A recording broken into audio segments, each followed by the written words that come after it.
Langkat adalah negeri yang luas, subur dan kaya dengan sumber daya alam.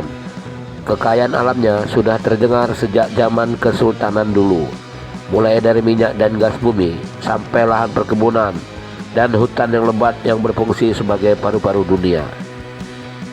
Nah, saat ini Langkat dipimpin oleh Haji Sahapanddin dan Teorita Boru Surbakti sebagai Bupati dan Wakil Bupati Langkat pilihan rakyat. Permasalahan yang dihadapi mereka cukup banyak. Di antaranya adalah masalah jalan yang rusak, di mana 73% jalan yang ada di Kabupaten Langkat rusak, dan masyarakat berharap agar jalan-jalan yang rusak itu bisa segera diperbaiki.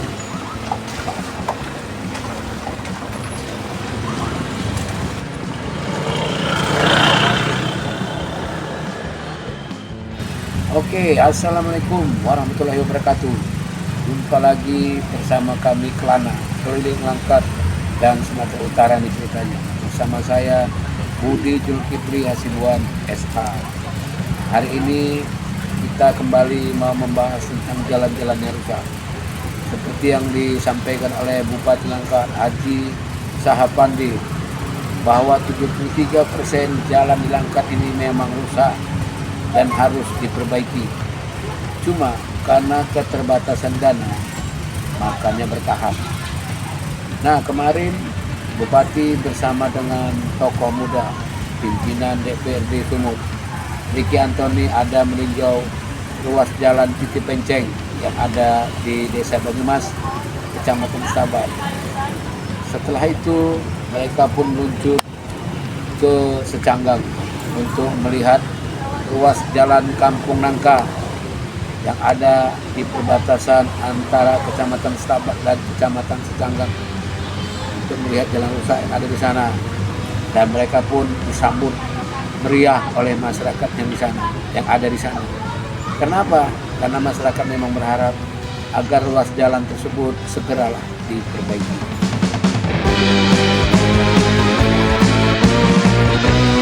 Bupati Langkat Haji Sahapanddin tidak diam menghadapi permasalahan jalan rusak tersebut. Dalam berbagai kesempatan, ia selalu menegaskan akan memperbaiki jalan yang rusak tersebut. Hanya saja perbaikan itu harus dilakukan secara bertahap atau step by step. Hal itu dilakukan karena dana APBD yang ada memang terbatas dan tidak bisa digunakan seluruhnya untuk perbaikan jalan yang rusak tersebut. Terkait dengan hal itu, inilah penjelasan dari Kepala Dinas PUTR Langkat, Hairul Ajmi. Oke Pak Kadis, jadi untuk tahun ini, melalui PAPBD tahun ini, kira-kira berapa ruas jalan yang akan kita bangun Pak Kadis? Terima kasih Bang Budi. Mungkin perlu kami kasih penjelasan. Di tahun ini anggaran R sama B itu lebih kurang 140 ruas jalan yang diperbaiki. OP sama R ya? Ya, R sama B. Kondisi jalan kita sekarang jalan mantap 62,5%. Selebihnya itulah yang kurang mantap. Tapi pada prinsipnya untuk di tahun ini prioritas-prioritas yang dilaksanakan Pak Bupati itu sudah kita laksanakan. Yang contohnya di Jalan Penceng, yang kedua di Selesai, di depan kantor camat Selesai. Yang ketiga daerah Bubun. Daerah Bubun. Yang keempat ada di daerah Babalan di Jalan Gotong Royong. Kampung Nangka di 2025. Di R ya? Di P ya, di P. Jadi prioritas yang dicangkang itu kan Pak? Iya. Pak Budi. Jadi yang rata-rata prioritas itu sudah dimasukkan sama Pak Bupati. Tapi memang dananya masih kurang. Kita berharap DPR maupun TAPD untuk mengalokasikan lebih besar lagi untuk di jalan, karena memang dampak dari jalan ini sangat besar ya, di masyarakat. Oke. Ada lagi berita mana Pak Kadis? Mungkin itu aja. Ya. Udah, terima kasih Pak Kadis ya. Siap.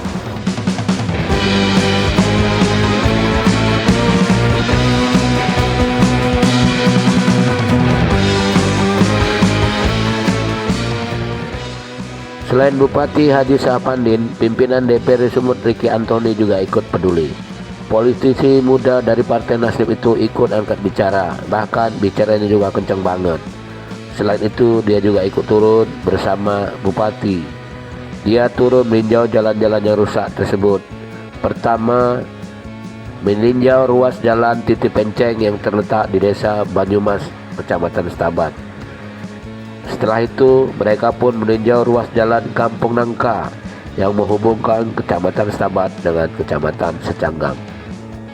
Yang menariknya, masyarakat menyambut kehadiran mereka dengan turun juga ke jalan dan menyapa keduanya dengan senyum yang ramah.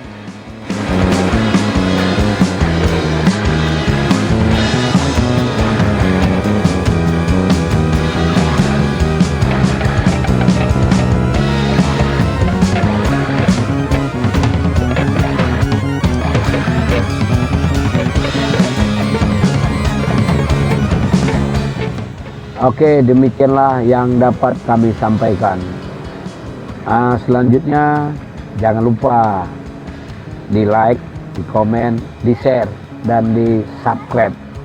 Oke, sebelum kami pamitan, ada nih yang mau kami sampaikan sedikit tentang berita-berita, isu-isu, dan peristiwa yang terjadi. Peristiwa-peristiwa terkini yang perlu kiranya kita cermati bersama.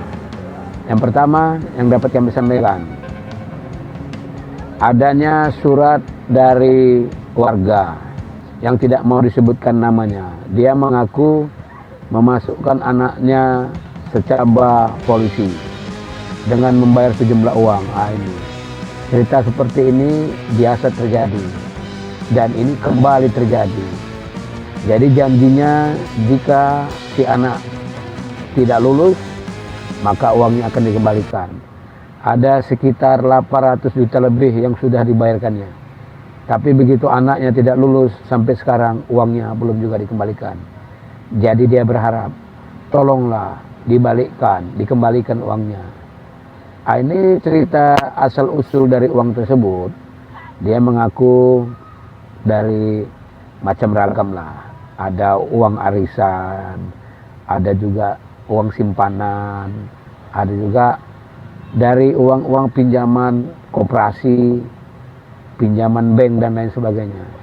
Jadi begitu gagal si anak dan uangnya tidak kembali, bukan cuma dia, terutama istrinya katanya sudah seperti orang stres, tiap hari menangis semorong-morong karena bakal kehilangan uang yang banyak itu. Artinya anak tidak lulus, tapi uang-uang itu harus dibayarkan kembali. Oke, itu yang pertama. Kita berharap adalah ibaratnya hati nurani dari oknum tersebut yang katanya orang penting juga. Oke, yang kedua, ada ini berita duka cita. Kami sampaikan innalillahi wa inna ilaihi rajiun. Kabar duka cita, mantan Bupati Langkat Haji Ngogel Sasdepo meninggal dunia setelah menjalani perawatan medis di Rumah Sakit Bunda Tamrin, Medan. Sabtu malam 27 September 2025 pada sekitar pukul 21.30 WIB. Seluruh Langkat tentunya merasa kehilangan karena Bapak Ngogel Sasdepo ada satu tokoh penting di Kabupaten Langkat karena beliau pernah menjabat sebagai Bupati Langkat selama 2 periode, yaitu di periode 2009-2014 dan 2014-2019. Selain itu, beliau juga pernah menjabat sebagai Ketua DPD Partai Golkar Sumut periode 2015-2018. Oke, demikian yang dapat kami sampaikan. Lebih dan kurang kami mohon maaf. Wabillahi taufiq wa hidayah. Assalamualaikum warahmatullahi wabarakatuh. Salam sehat.